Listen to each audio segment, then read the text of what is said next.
할렐루야. 우리는 외롭습니다. 이렇게 1년 6개월, 7개월 되는 기간 함께 사역하면서 오늘 마지막 고별 말씀을 전하게 됐는데, 그 말씀의 첫 마디로 외롭다는 이야기를 하니 조금 안타까운 마음이긴 합니다.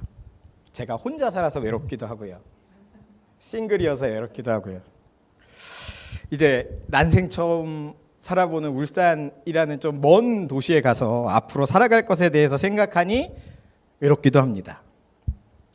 그리고 조금 마음에 이 외로움이 좀 더 크게 드는 것은, 그동안 한마음교회 예배하면서 어떤 목사로서, 사역자로서가 아니라 성도로서 여기서 함께 예배하고 함께 마음을 쉴 수 있었는데, 이제 새로운 사역자에 가서 사역을 하게 되면 어쩌면 목사로서 나를 바라봐주는 사람들 사이에서 목사의 어떤 모습을 요구받아야 되는 그 상황이 될 것이라는 걸 생각하니 좀 더 외로워지는 것 같습니다.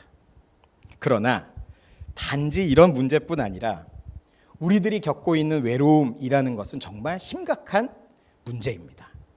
제가 얼마 전에 굉장히 인상 깊게 읽었던 책 중에 고립의 시대라는 책을 읽었는데요. 그 책은 이 시대에 우리 인류가 겪고 있는 고통을 고립, 외로움이라는 시점으로 읽은 책이었어요. 이 책을 읽으면서 되게 재미있는 부분을 한 부분 봤는데, 그것은 외로움이라는 문제가 단지 우리 마음의 문제가 아니라 우리 몸이랑도 연결되어 있다는 얘기를 하더라고요.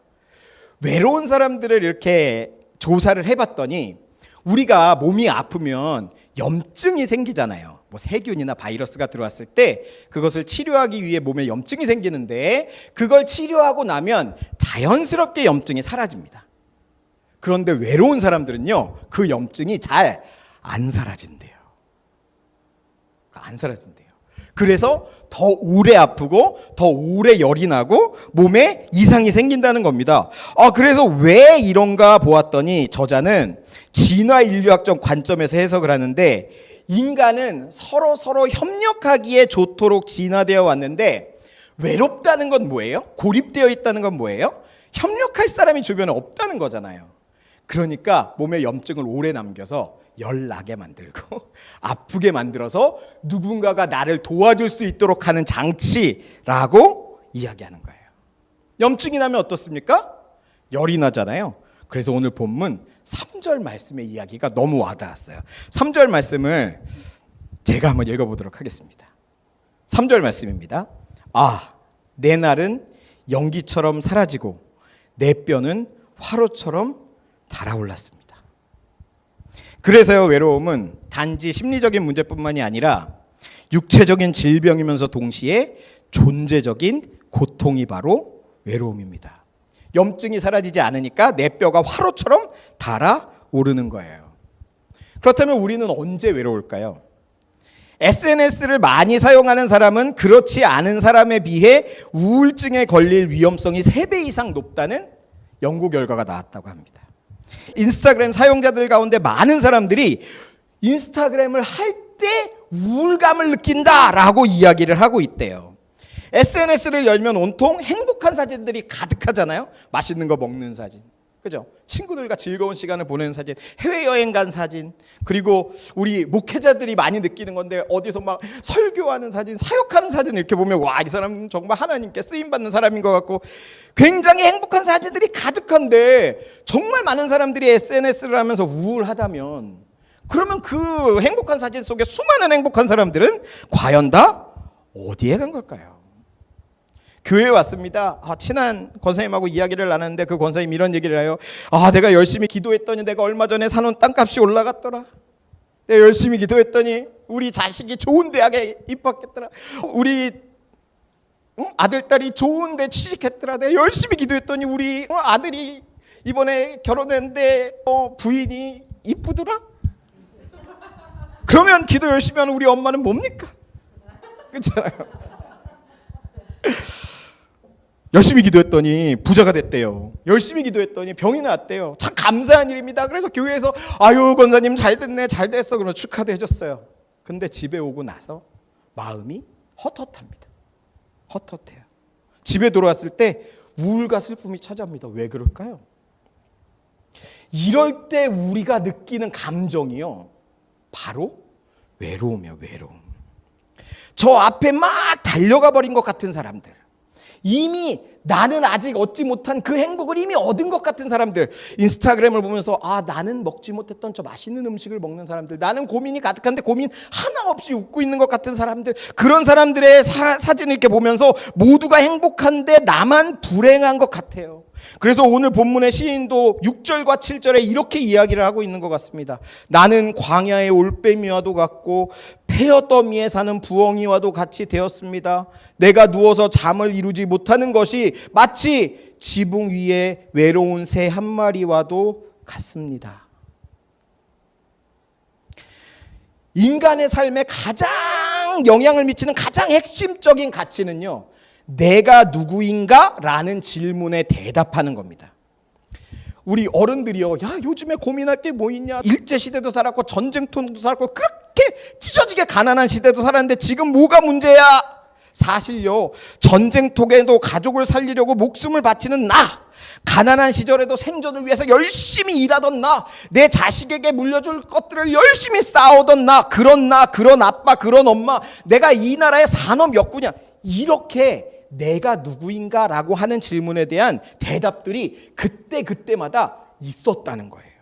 그런데 이 시대의 고통은, 외로움이라고 하는 이 시대의 고통은 그 대답을 빼앗기고 있다는 데 가장 큰 위기가 있어요.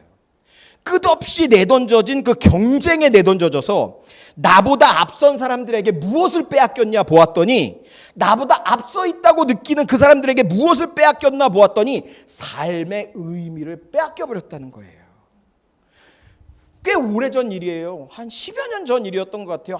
한창 뉴스에 나와서 이슈가 됐던 게 있었는데, 그게 뭐냐면 어떤 고등학교에서요, 아이들이 급식을 먹는데 성적 순으로 줄 서게 했다는 기사가 나온 적이 있어요. 저는 그거 보고 너무 분노했습니다. 먹는다는 건 뭡니까? 인생의 기본이에요. 그 기본에까지 뭐가 영향을 끼친 거예요? 성적이요. 한 줄 세우기요. 그러니까 너는 성적이 좋지 않은 너는, 등수가 낮은 너는 밥을 늦게 빨리 먹을 자격도 없어라고 말하는 거예요. 빼앗겨 버리는 거예요. 내가 배고플 때 밥을 먹을 수 있는 기회까지도 성적에 빼앗겨 버리는 거예요. 예수님이 우리에게 이 땅에 오셨을 때 예수님은 스스로 의롭다 여기는 바리새인들에게 뭐라 그러셨습니까? 의원은 병든 자들에게 필요한 것이며 나는 죄인을 부르러 왔다라고 말씀하셨어요. 그리고 예수님이 말씀하신 대로 예수님은 가난하고 억압받는 사람들, 세리와 창녀와 이방인의 친구가 되어주신 거예요. 예수님은 왜 이렇게 하셨을까요? 예수님은 보셨던 거예요. 뭘 보셨어요? 당신이 오신 그 당시에 고통받는 사람들에 대해서, 그 시대의 고통에 대해서 예수님이 보신 거예요. 로마의 통치 속에서 고통받는 사람들과 배를 고르며 살아가는 가난한 사람들, 거기에 바리새인들이나 이 사두개인들이 획득한 나는 아브라함의 자손이야, 나는 천국의 백성이야 라고 하는 그 정체성을 빼앗긴 그 사람들을 보신 거예요.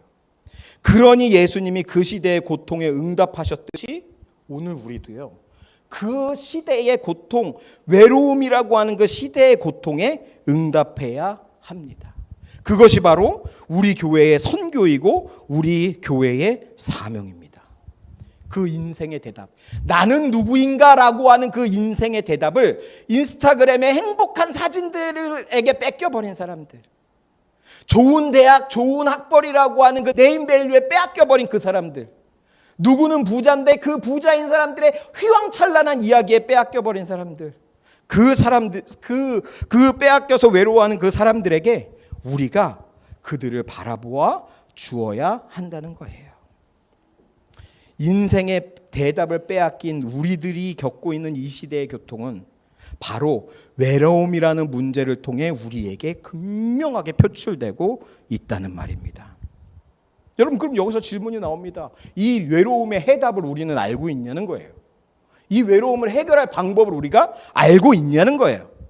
그렇다면 이 세상은 이 외로움에 대한 문제의 해결을 이 세상은 할 수 있을까요?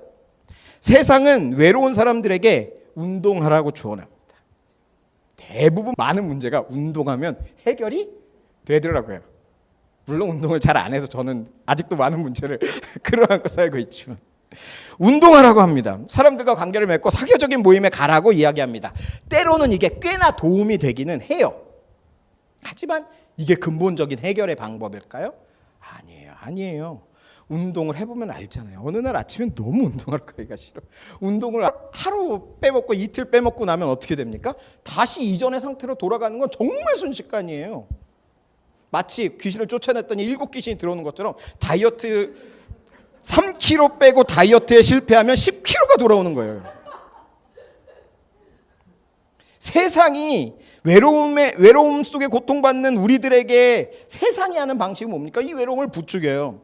네가 고통스러운 이유가 뭔지 알아? 그게 다 저 사람들 때문이야 라고 하면서 소외된 사람들을 혐오하고 약한 사람들을 배제하도록 선동하고 때로는 유명인들을 향한 악성 댓글이나 분노의 표출 이런 걸로 해결하라고 부추기는 게 이 세상의 방식이라는 거예요. 그래도 우리는 명확히 알잖아요. 세상에도 누구에게도 이 문제에 대한 본질적이고 분명한 대답이 없다는 사실을 우리는 알고 있다는 거예요. 그런데 여러분 오늘 본문을 읽어보면요. 앞부분에서 우리들이 공감할 수 있는 그 수많은 고통과 외로움에 대해 노래하던 이 시인이 한순간 분위기가 확 하고 반전하는 순간이 나타납니다. 세번역 성경은 그 순간을 그러나 라고 하는 역접의 접속사로 시작합니다. 12절 말씀인데요. 저를 따라서 한번 읽어주시면 좋을 것 같아요. 저를 따라 읽겠습니다. 그러나 주님은 영원히 보좌에서 다스리시며 주님은 영원히 보좌에서 다스리시며 주님의 이름은 대대로 찬양을 받을 것입니다. 주님의 이름은 대대로 찬양을 받을 것입니다. 아멘.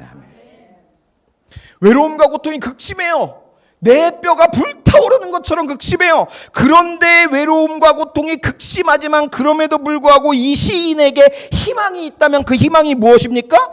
그것은 주님이 영원히 보좌에서 다스리신다. 그 사실이에요. 13절 말씀을 보면 이렇게 나와 있습니다. 주님 일어나셔서 시온을 긍휼히 여겨주십시오. 때가 왔습니다. 시온의 은혜를 베푸실 때가 왔습니다. 13절에는 주님이 다스리시는 것이 우리에게 희망이 된다는 그 뜻이 보다 분명하게 나타나는 거예요. 시온을 긍휼히 여기시고 은혜를 베푸실 때 하나님의 때를 지금 시인은 외로움 속에서 고통 속에서 간절히 구하고 있는 겁니다. 우리의 고통, 외로움의 문제가 해결되는 지점이 어디냐? 바로 이 하나님의 통치라는 사실을 시인은 선포하고 있는 것이고 그리고 그 하나님의 통치가 하나님의 시간을 통해 우리에게 다가오고 있다고 오늘 시인은 선언하고 있는 거예요. 여기서 아멘을 크게 하셔야 돼요. 이런 거 하면 안 된다 그랬는데 설교시. 우리의 죄와 우리의 사망을 끝장내시려고 오신 분이 계십니다. 그분이 누굽니까? 예수님. 이런 건 대답을 크게 하셔야 돼요. 우리의 죄와 사망을 끝장내시려고 이 땅에 오신 분이 누구예요? 예수님이에요. 하나님의 통치를 회복하시려고 오신 분이 누구세요? 예수님이에요. 그리고 죽음으로 우리의 죄를 모두 대속하시고 부활하신 예수님이 재림하시는 날 우리는 뭘 목격해요? 하나님의 나라가 완성되는 걸 목격해요. 그죠? 그러면 오늘 성경에서 물론 구약 성경만 알고 있는 유대인들은 모르겠지만 오늘 성경에서 하나님의 통치가 우리의 외로움을 끝장낼 거야. 그런데 그 시온의 통치, 하나님의 통치가 다시 회복되는 하나님의 시간이 우리에게 오고 있어라는 말은 무슨 뜻이에요? 우리의 외로움을 끝장낼, 우리의 고통을 끝장낼 그 순간은 무엇을 통해 온다고요? 이걸 두 글자로 우리는 표현하는데 뭐라고 표현해요? 복음이라고 부르는 거예요. 복음. 우리를 위해 다시 오신 그리스도, 우리를 위해 죽으시고 부활하셔서 다시 오실 그 그리스도께서는 완성된 하나님 나라를 우리에게 주시고 완성된 하나님 나라의 통치를 우리에게 허락하시는데 그 완성된 하나님의 나라라는 그 날이 오면 우리의 고통도 우리의 외로움도 다 끝장나 버린다는 거예요. 그날이 오면 우리 안에 하나님의 사랑이 회복되고 사랑이 이기는 시간, 내 삶이 충만해지는 시간, 하나님의 뜻이 이루어지는 시간이 우리에게 온다는 거예요. 12절의 그러나 이후로 본문이 우리에게 보여주는 장면은요, 이제 그날이 오니 그날을 주시는 하나님께 기도하며 찬양하자라고 해요. 21절과 22절을 제가 한번 읽어보겠습니다. 시온에서 주님의 이름이 널리 퍼지고 예루살렘에서는 주님께 드리는 찬양이 울려 퍼질 때 뭇백성이 다 모이고 문나라가 다 함께 주님을 섬길 것이다. 아멘. 우리는 이렇게 하나님을 찬양하고 기도하고 하나님을 섬기는 시간, 온 나라와 열방이 주님께 나와서 주님을 찬양하고 주님을 섬기는 이 시간을, 이 장면을 뭐라고 불러요? 예배라고 불러요. 여러분, 복음이 우리에게 해답이 됩니다. 무의미해져 버린 것 같은 우리의 삶에 대한 해답, 나만 뒤처져 있는 것 같은, 나만 뒤떨어져서 홀로 남겨져 버린 것 같은 외로움에 대한 대답이 바로 복음이라는 거예요. 그리고 우리가 하나님께 성령과 진리로 예배드릴 때 우리는 무엇을 경험하는 거예요? 완성된 하나님의 통치, 그 복음을 경험하게 되는 거예요. 그러므로 그 외로움이 회복되고 그 외로움이 끝장나는 그 열쇠가 어디에 있느냐라고 묻는다면 결국 우리는 예배에 있다라고 말하는 거예요. 물론 감정적으로 은혜를 받았느냐 못 받았느냐, 설교 말씀을 잘 이해하고 기억했느냐 못했느냐, 찬양의 눈물을 흘렸느냐 못 흘렸느냐, 이런 것들을 의미하는 건 아닙니다. 우리가 하나님을 부르고 예배할 때 이곳에 임하신 하나님은요, 우리의 예배 태도가 어떤가와 상관없이, 전혀 상관없이 이 예배를 통해 하나님의 통치를 보여주시고 그 복음을 우리에게 나타내 주십니다. 그리고 그 복음에 응답하고 반응하는 사람들의 태도는 각각 사람들마다 좀 다릅니다. 우리는 이 예배의 시간에 하나님의 창조와 예수 그리스도의 십자가, 부활, 성령의 강림과 재림의 날 완성된 하나님의 나라를 만나게 되는 거예요. 여러분, 이거 신비한 일입니다. 이건 정말 신비한 일입니다. 하나님이 이 세상을 창조하셨던 그 시간이요, 우리의 이 예배를 향해서 막 달려오는 거예요. 예수 그리스도께서 십자가에 못 박히신 그 순간이요, 부활하신 그 순간이요, 예수님이 떡과 잔을 떼시며 나를 기념하라라고 하셨던 그 성찬의 순간이요, 예수님의 피와 살에 참여하는 그 시간이요, 우리가 하나님께 예배드릴 때 그 시간이 우리에게 달려오는 거예요. 여러분, 이미 예수님을 통해서 이 땅에 왔지만 아직 완성되지 않은 하나님의 나라, 그 아직 완성되지 않은 재림의 그날이요, 이미 완성된 것처럼 우리에게 경험되는 시간을 두 글자로 바꾸면 예배라는 거예요. 그러니 여러분, 믿으셔야 됩니다. 예배를 통해 고통이 해결되고 예배를 통해 외로움이 해결되는 것입니다. 그 예배의 모습을 본문은 14절에 이렇게 이야기를 하고 있습니다. 주님의 종들은 시온의 돌들만 보아도 즐겁습니다. 그 티끌에도 정을 느낍니다. 그 예배 어떻대요? 즐겁고 기쁘대요. 그런데 조금 어색한 표현이 하나 나와요. 뭐라고 나오냐면 그 티끌에도 뭘 느껴요? 뭘 느껴요? 정 느껴요. 정하면 뭡니까? 초코파이. 그래서 찾아봤어요. 정을 느낀다. 정을 느낀다라는 표현이 이렇게 평소에 성경을 읽으면서 많이 경험해보지 못한 표현이라 찾아봤더니 정을 느낀다라는 표현으로 번역된 하난이라는 단어는요, 다른 본문에서 어떻게 번역이 되나 봤더니 긍휼을 베풀다, 연민을 느끼다, 은혜를 베푼다라는 의미로 번역되더라고요. 제가 무릎을 쳤습니다. 왜냐? 외로움을 끝장내는 예배가 어떤 것인지를 알게 된 것만 같아서요. 지금 시인은 뭘 보고 기뻐하고 무엇을 향해 정을 느끼고 있어요? 시온의 돌과 티끌을 보고 기뻐하고 시온의 돌과 티끌을 향해 정을 느끼고 있잖아요. 그죠? 옆에 있는 분들을 한번 이렇게 보시기 바랍니다. 그럼 한번 얘기해 보세요. 시온의 돌과 티끌들입니다. 한번 얘기해 보세요. 여기에 시온의 돌과 티끌들이 있는 거예요. 여러분, 하나님의 통치가, 예수 그리스도의 복음이 경험되는 예배는요, 그런 건 거예요. 나의 사랑하는 내 옆에 있는 형제와 자매들이요, 뭘로 여겨지는 거예요? 시온의 돌들과 티끌들로 여겨지는 거예요. 그 하나님의 나라라고 하는 그 시온을 함께 완성해 나가는, 나도 시온의 돌이고 너도 시온의 돌이고 너도 나도 시온의 돌과 티끌이 되어서 함께 시온을 이루어가는 그러한 지체들이라는 거예요. 야, 나와 함께 연합하고 나와 함께 예배드리고 있는 이 사람들이 하나님의 나라를 함께 세워가는 지체로 느껴지는 게, 야, 그게 바로 외로움을 끝장내는 그런 예배구나. 그래서 이 사람들을 볼 때 기쁨이 마구 넘치고 긍휼과 사랑의 마음이 넘쳐나는 거, 외로움을 끝장내는 예배가 그런 거구나라고 제가 느끼게 됐어요. 지난 1년 반이 좀 넘는 시간 동안 저는 한마음교회에서 함께 예배하고 함께 봉사하면서 아직 믿음이 없는 분들과 함께 이른바 기독교 사역을 할 수 있는 기회들을 얻었어요. 근데 그 전에는 느껴보지 못한 신선한 경험들이 있었어요. 우리 EBC에 왔던 아이들, 또 나우 캠프에서 봤던 그 청소년들, 특강하면서 만났던 우리 학부모님들,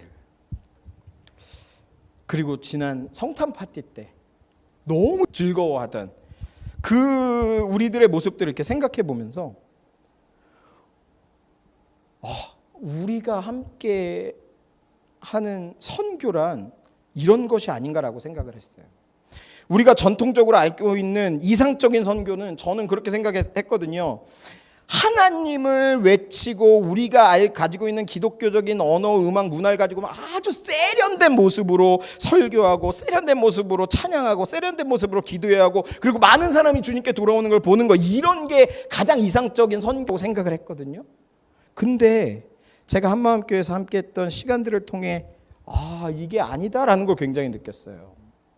여기에 뭐가 있다고 느꼈냐면 하나님이 영광 받으시는 예배가 있다고 느꼈다는 거예요.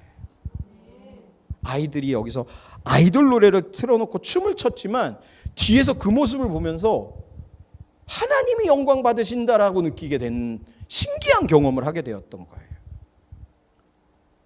그리고 오늘 본문을 읽으면서, 오늘 이 설교를 준비하면서 본문을 묵상하고 연구하면서 그래 외로움을 끝장내는 예배를 묵상하면서 그래 맞아 우리의 이 사역들이, 한마음교회의 그 사역들이 우리의 이웃을 시온의 돌들, 시온의 티끌들로 여기고 환대하는 사역, 환대하는 예배를 드리고 있는 것이구나. 그래서 그 기쁨이, 그 정이 교회에만 머물러 있는 것이 아니라 지역사회로 확장되는 예배를 드리고 있는 것이로구나 라고 이 말씀을 준비하면서 더 알게 되었다는 거예요. 오늘 본문을 읽어보면 이제 이 시인은 이 예배를 마친 후 굉장히 큰 기쁨을 얻은 것 같습니다. 그런데요, 예배를 마쳤지만 시인은 여전히 고통스러운 것처럼 보입니다. 23절 말씀을 제가 한번 읽어보겠습니다. 나는 아직 한창 때인데 기력이 쇠하여지다니 주님께서 나의 목숨을 거두시려나? 12절에 그러나가 지나갔고요. 놀라운 예배도 마쳤지만 시인은 여전히 괴롭고 기력이 쇠하여졌습니다. 근데 여전히 시인은 괴롭고 기력이 쇠하여졌지만 한 가지가 바뀌어요. 뭐가 바뀌었냐면 24절. 잘 들어보세요. 24절 말씀을 제가 한번 읽어보겠습니다. 나는 아뢰었다. 나의 하나님, 중년에 나를 데려가지 마십시오. 주님의 횟수는 대대로 무궁합니다. 소름. 진짜 소름이 돋았어요. 지금 이 시인은요, 어떤 거예요? 살고 싶은 거예요. 지금 이 시인은 살고 싶은 거예요. 데려가지 마시라고요. 전 살고 싶다는 거예요. 외로움과 고통 속에서 몸부림치던 이 사람이 예배가 끝나고 나니까 어떻게 된 거예요? 살고 싶어진 거예요. 이 시대를 살아가는 우리의 이웃들, 외롭고 고통스러운 우리들에게 정말 필요한 마음이 뭐냐라고 물어본다면 이거 아닙니까? 나는 살고 싶다. 나는 죽고 싶지 않다. 나는 살고 싶다라는 마음 아닙니까? 26절에 보니까 이렇게 나와 있어요. 하늘과 땅은 모두 사라지더라도 주님만은 그대로 계십니다. 그것들은 모두 옷처럼 낡겠지만 주님은 옷을 갈아입듯이 그것들을 바꾸실 것이니 그것들은 다만 지나가 버리는 것일 뿐입니다. 세상의 것들, 낡아버릴 것들에 매달려 살아가던 그때에는요, 어때요? 죽고 싶어요? 죽고 싶잖아요. 수많은 사람들이 그래서 죽어가고 있잖아요. 외롭고 허무하며 고통스럽잖아요. 그러나 그것들이 다만 지나가 버린다는 것을 예배를 마치고 나니까 알게 된 거예요. 예배를 통해 누굴 만났어요? 완전하신 하나님, 영원하신 하나님, 그 하나님과 내가 지금 매달리고 있는, 내가 붙잡고 있는 그것과 이렇게 비교하고 나니까 지금 돈이 없는 게, 지금 성과가 없어 보이는 게, 남들이 앞서 나간 것 같아 보이는 이 시간이 영원하지 않다는 것을 알게 되었다는 거예요. 그러니까 살고 싶어졌어요. 살아서 하나님이 하실 일, 하나님이 이루고자 하시는 그 일을 보고 싶었던 거예요. 하나님은 오늘도 일하고 계시니까, 그래, 그분이 얼마나 선하고 아름다운 일을 하실까? 나에게 얼마나 선하고 좋은 일을 하실까? 나와 나의 자손에게 얼마나 아름답고 의미 있는 일들을 이루어 주실까? 와, 어떤 상을 주실까? 어떤 사랑을 주실까? 그것을 기대하게 되었더니 살고 싶어지더라는 거예요. 그동안 교회들은 이웃을 사랑하기 위해 교회 안으로 사람들을 끌어왔습니다. 그리고 교회 안으로 사람들을 품어서 그들을 사랑하는 방식으로 이웃을 사랑했습니다. 물론 처음에는 교회에 이웃을 데려오는 것 자체가 사랑이었어요. 그렇지만 시간이 갈수록 점점 어떻게 변해갔냐면 교회에 온 사람만 사랑하는 방식으로 변해버렸어요. 이 말을 바꿔 말하면 우리 교회 교인이 되기 전에는 사랑하지 않는 방식이라는 거예요. 그러나 그 방식이요, 외로움이 극심한 이 시대에 복음이라는 대답을 잘 전해줄 수 있을까요? 사랑받을 자격을, 행복해질 자격을 네가 증명해야 내가 이제부터 사랑할 거야. 네가 증명해야 내가 이제부터 너를 도와줄 거야. 네가 증명해야 나의 에너지를 쓸 거야 라고 말하는 이 세상의 방식과 똑같아 보이지 않습니까? 반대로 예수님의 방식은 그 반대가 아니냐는 거예요. 당신이 사랑받을 만한 사람이라고 네가 증명하는 게 아니라 내가 증명해 줄게. 네가 행복해질 만한 사람이라고 내가 증명해 줄게. 왜? 하나님이 나에게 말씀해 주셨으니까. 당신이 얼마나 충만하고 소중한 사람인지를 알려주러 갈게. 그들보다 먼저 우리가 그들을 우리와 같이 너는 시온의 돌들이며 시온의 티끌들이라고 기쁨과 정을 나누어 주면서 다가가야 하지 않겠냐는 거예요. 그래서 우리가요, 이비시하는 거예요. 그래서 우리가요, 믿지 않는 이웃들을 향해 나아가는 거예요. 교회를 채우기보다 이웃들의 삶을 채워주는 걸 먼저 하고 있는 거예요. 그런 식으로 해서 언제 부흥하냐고 묻는 사람들의 질문에도 불구하고 굳건히 이 사역을 지금 우리 교회가 해나가고 있는 이유라는 거예요. 지난 시간 한마음교회와 이 사역들을 함께 할 수 있어서 정말 행복했습니다. 그렇게 이웃들을 만날 기회가 있어서 정말로 감사했고, 그 시간들을 통해 제가 굉장히 성장했다는 걸 느낍니다. 여러분, 외로움 속에서 고통당하는 이 시대에 우리 한마음교회가 이웃을 시온의 돌들로 그리스도의 지체로 발견해주고 세상 가운데 하나님의 나라를 세워가는 환대의 예배 공동체가 되기를 간절히 소망합니다.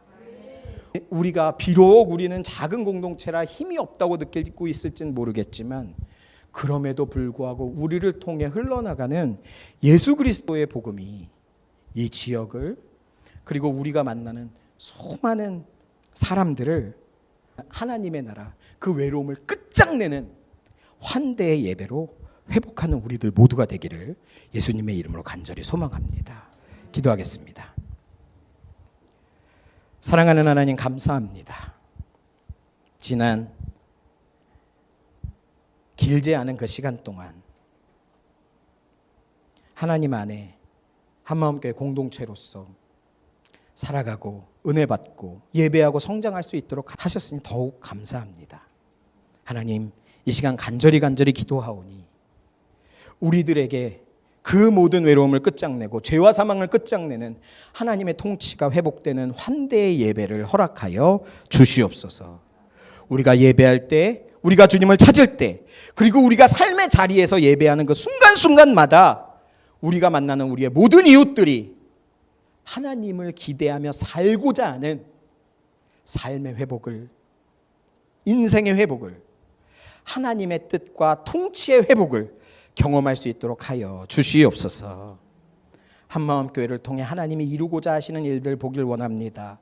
한마음교회를 통해 살아나는 그 생명들의 놀라운 소식들을 함께 보기를 소망하오니, 하나님, 우리 목사님들, 사랑하는 성도님들 한마음 한뜻 되어 주님 은혜 안에 굳건히 서가게 하시고, 우리의 삶의 자리들이 하나님이 통치하시는 완성된 하나님 나라의 모습으로 변화되는 위대하고 놀라운 일들 볼 수 있도록 하여 주시옵소서.